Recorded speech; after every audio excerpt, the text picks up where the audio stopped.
In this video, we are going to show you how to generate the class list of your students so that you could see the password for each student.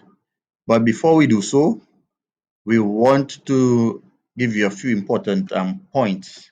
One, never give out the information of any student to anyone unless you have the permission of your principal.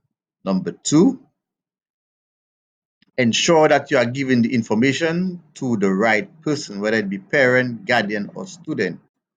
Number three, Education Act hold us all responsible for the information we give out about students. So to protect everyone, ensure that we are giving the information to the correct people. Do not just trust someone sending their WhatsApp messages saying, well, I am this child parent or guardian. All right. Ensure that you're giving it to the correct person.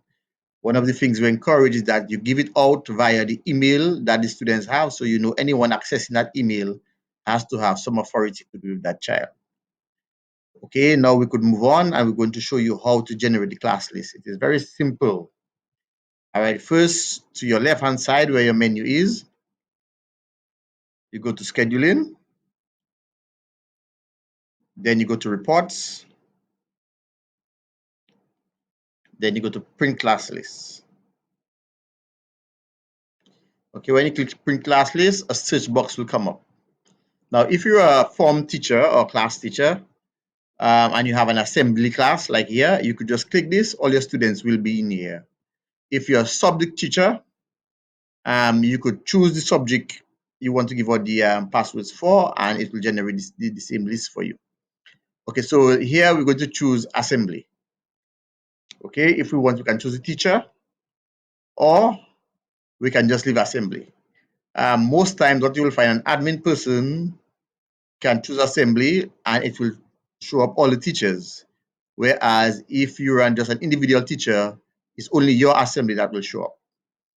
All right. So from a admin perspective, we'll choose assembly and we'll press submit. All right. When you press submit, the list of all the assembly classes in the school will show up. This basically would represent all the students in the school. So then we click first, last, grade. If your school have sections, for example, like one gold, one blue, or from 1-1, from 2-1, then you click section as well. But if your school only have single grades, for example, one grade 1, one grade 2, one grade 3, then all we need to click is grade. Then we go on, then we click email ID, or we could click username, because the username and the email ID is the same thing. The email address that the students use and that you use to access your email and the Google Classroom is the very same username that you're going to use for the emails. Okay, and finally, we scroll down a bit more and we click this area here on the original credentials. That's the email password. All right, so when we generate that list, we will get the passwords of all the students. What we do next, we come here and we click this big button. Now, if I click this big button, you will see the username and passwords for all the students in that school that I'm going to generate this. I'm not going to click this button.